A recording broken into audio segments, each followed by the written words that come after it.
पहले दिन बताया था सच्चिदानंद रूपायो। आनंद क्या है? वो परम पिता परमात्मा, वही आनंद है।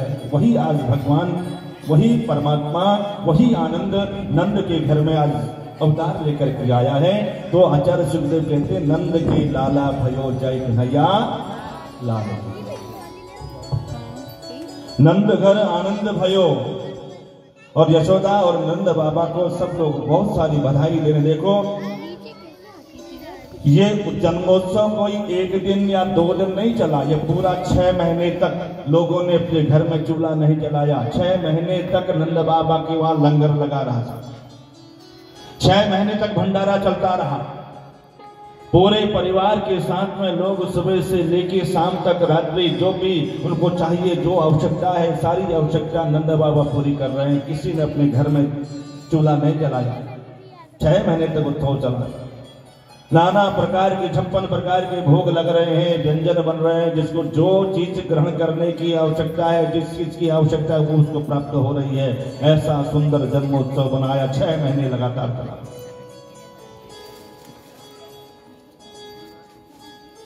नंद बाबा ने देखा, यशोदा माँ ने देखा कि रोहिणी माँ अपने कक्ष में बैठी हुई है।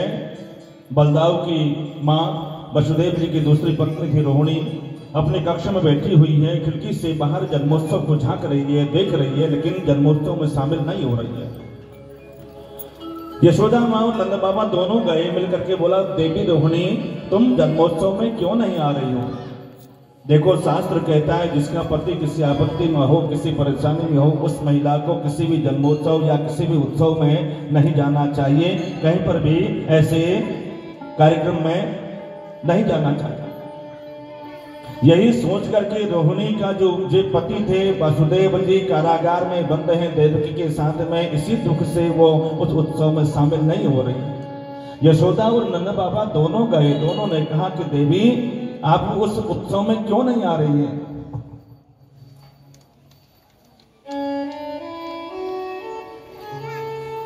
नंद बाबा ने कहा देखो आप नहीं चलेंगे तो हमारे मन में बहुत कष्ट होगा और आपको चलना ही पड़ेगा। तो ज्यादा आग्रह किया। रोहिणी च महाभागा नंद गोपाभिवंदिता। जब नंद ने और यशोदा ने उनका अभिनंदन किया, उनको आग्रह किया, तो रोहिणी ने सोचा कि ये तो जन्मोत्सव भगवान का है, ये तो परमात्मा का अवतार है, इसलिए तो गोविंद का जन्मोत्सव है। गोविंद के जन्मोत्सव में कैसा संकोच, और मुझे जाना चाहिए। उन्होंने बलदाऊ का हाथ पकड़ा। 1 वर्ष के आज बलदाऊ हो चुके हैं। बलराम को साथ में लिया और साथ में लेकर के उस जन्मोत्सव में चली गई। जब क्या देखती है, जन्मोत्सव में जब पहुंची, पलना में कन्हैया को सुलाया है। बलदाऊ 1 वर्ष के हैं। 1 वर्ष के बलदाऊ घुटने के बल चलते हुए कन्हैया के उस पलना के पास पहुंच गए। अरे देखो तो सही मेरा प्रभु, मेरा नारायण, मेरा कृष्ण कैसा है। और उस पलने को हिला करके उसके ऊपर खड़े हो गए। पलना पकड़ के कन्हैया को देखने लगे। दोनों कृष्ण और बलराम दोनों ने एक दूसरे को देखा तो मुस्कुरा दिए। इतना सुंदर जन्मोत्सव चल रहा है। ऐसा लगता है कि मानो आज ब्रज की गलियों में, उस गोकुल की गलियों में साक्षात मां लक्ष्मी रमा देवी दादा थैया करके नाच कर रही है, नृत्य कर रही है। इतना लुटाया नंद बाबा ने, इतना लुटाया, इतना दिया कि कभी कोई सपने में भी नहीं सोच सकता कि नंद बाबा ने कितनी संपत्ति अपने पुत्र के जन्मोत्सव में दान कर दी।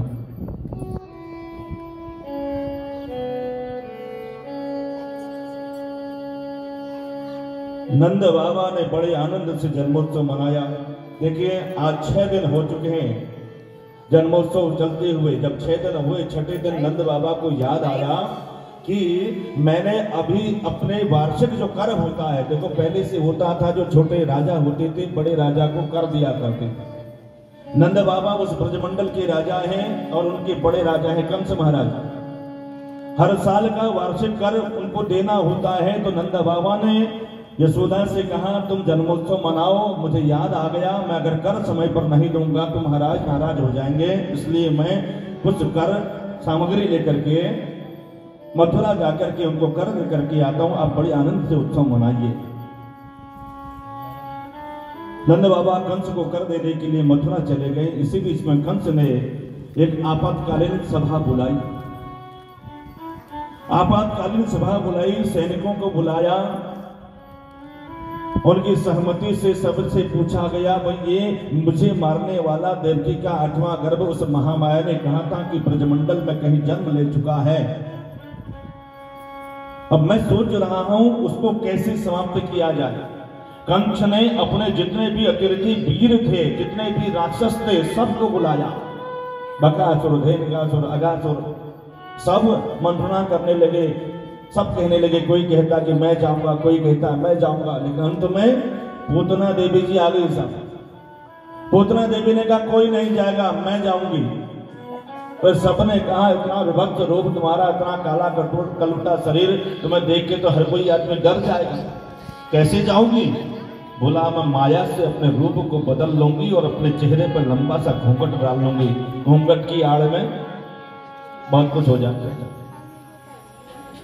हमारे वहां का प्रचलन घूंघट का नहीं है। प्लेन में जाइए, बड़ा सा घूंघट डाले, घूंघट के अंदर कुछ भी बकते रहे पता नहीं लगता है। तो घूंघट लगा करके जाऊंगी और मुझे कोई पहचान नहीं पाएगा, और सुंदर सुंदर साड़ी, सुंदर जेवर, सुंदर श्रृंगार करके जाऊंगी।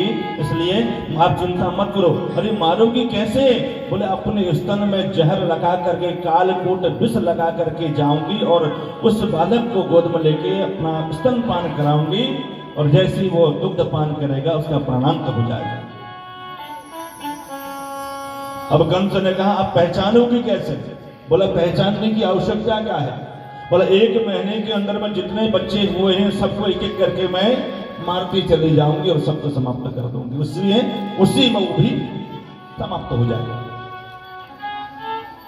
सबने सहमति जता दी और पूतना को सुंदर श्रृंगार करके उन्होंने उस जन्मोत्सव में भेज दिया। पूतना ब्रजमंडल में चली गई। पूतना ने लंबा सा घूंघट डाला, सुंदर से साड़ी पहनी और पहुंच गई नंद बाबा के महल में। एक बगीचे में महल के बाहर सुंदर उत्सव मनाया जा रहा था। सब लोग नाच रहे थे, गा रहे थे, माखन के गोले बना करके एक दूसरे पर फेंके जा रहे थे। अबीर उड़ रहा था, गुलाल उड़ रहा था, फूल बरस रहे थे। उस भीड़ में एक सुंदर वस्त्र पहनी हुई स्त्री आई तो सखियों ने कहा अरे जाने दो, रास्ता छोड़ो। बोला कौन है? बोला यशोदा की कोई सहेली होगी, कोई सखी होगी, कोई ब्राह्मणी होगी, लाला का दर्शन करने के लिए आई होगी। सबने रास्ता दे दिया, किसी ने नहीं पूछा तुम कौन हो। उस बगीचे में जाकर के देखा कि कन्हैया के पलना में सुलाया हुआ है। लाला को आशीर्वाद देने के बहाने से उसके पलना के पास चले गई। यशोदा ने कहा अरे देवी तुम कौन हो? पूतना बोली ये पूछने का समय नहीं है, मैं भी कहीं से मुझे पता ना लगे। तुझे लाला हुआ है, तेरे घर में आनंद हुआ है, तेरे घर में पुत्र हुआ है, तो मैं भी सोचा कि मैं आशीर्वाद दे आऊं।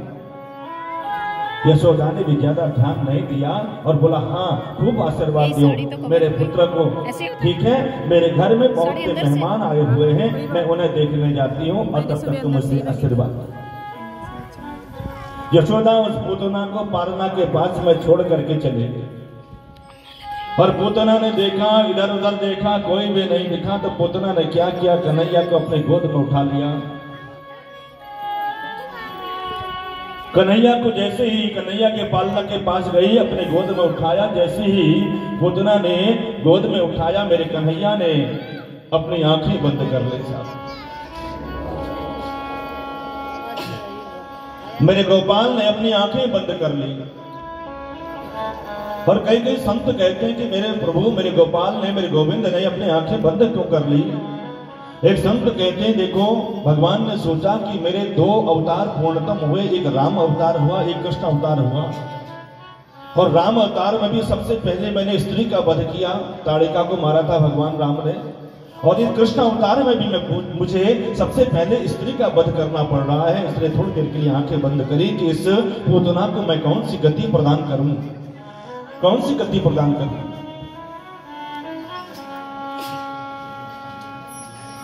और कुछ संत कहते हैं कि मेरे गोविंद ने आंखें इसलिए बंद करी कि सोचने लगे कि मेरे को मारने के लिए पूतना आई है और मेरे चक्कर में न जाने कितने बच्चों को इसने यमलोक पहुंचा दिया है, तो मैं इसके साथ कैसा व्यवहार करूं, मैं इसके साथ इसका कैसे उद्धार करूं, उन बालकों का कैसे उद्धार करूं, ये मन में विचार करने लगे, कि सोचने लगे कन्हैया।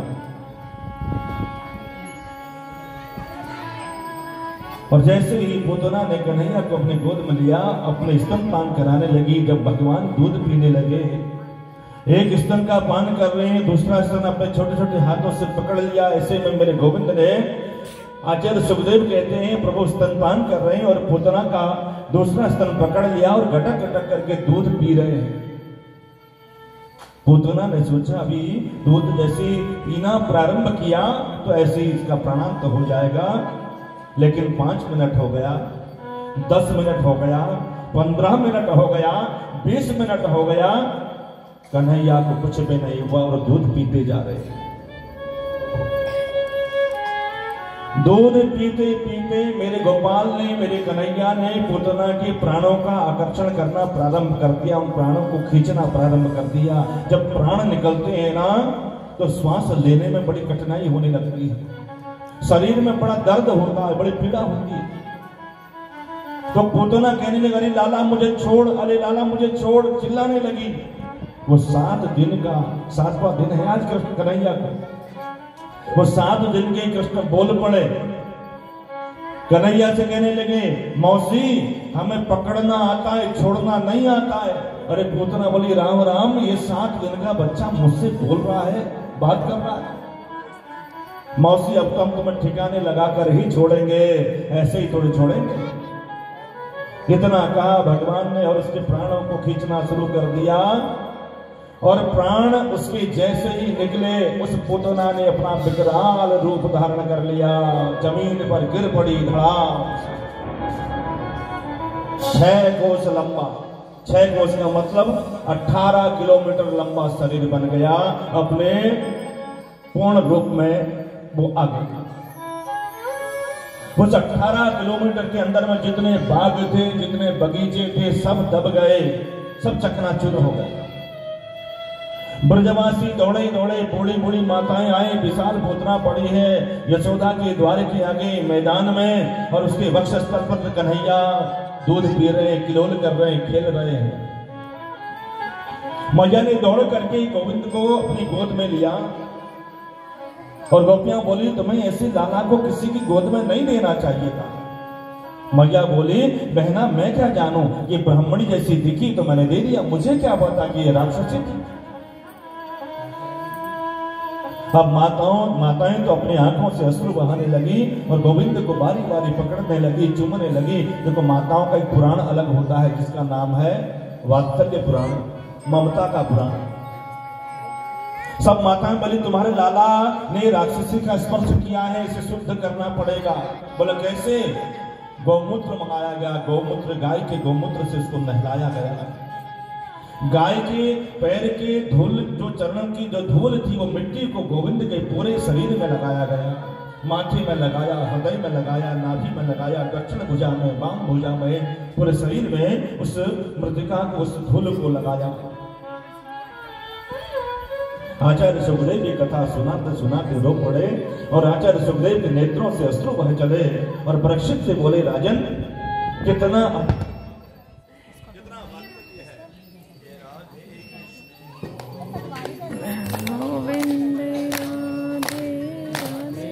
अद्भुत भाव है, कितना वात्सल्य है माता। और प्रार्थना कर रहे, इंद्रियाणि हृषिकेशो प्राणान नारायणो वकः श्वेत दीप पतिश्चित्तम मनो योगीश्वरो वतु। भगवान के नाम से ही भगवान को छाड़ा दे रही है, भगवान को तिलक लगा रही है, भगवान को शुद्ध कर रही है। ऋषिकेश भगवान की इंद्रियों की रक्षा करें, प्राणों की रक्षा भगवान नारायण करें। कन्हैया गोद में बैठे हुए हंस रहे हैं, मुस्कुरा रहे हैं कि मेरे ही नाम से मुझे झाड़ा लगाया जा रहा है।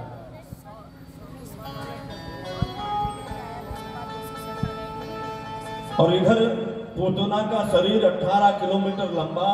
सारे ब्रजवासी जब इकट्ठे हुए, उन्होंने देखा कि इस पूतना का क्या करें। और ब्रजवासियों ने क्या किया, उस पूतना के शरीर को खींच करके जमुना जी के किनारे ले गए और उतने बड़े शरीर को जलाना संभव नहीं था, तो उन्होंने क्या किया, उसके शरीर के टुकड़े कर दिए, टुकड़े टुकड़े करे और कई चट्टे कई चिताएं लगा दी, साहब कई ढेर लगाए और तब जा करके उन सब में आग लगा दी और पूतना के शरीर को जल करके वो भस्म हो गया। लेकिन एक अद्भुत बात हुई कि पूतना के शरीर को जलाने के बाद, जलाते वक्त उसके शरीर से दुर्गंध की जगह सुगंध आने लगी साहब। इतनी सुंदर खुशबू आई। आचार्य सुखदेव कहते हैं, परीक्षित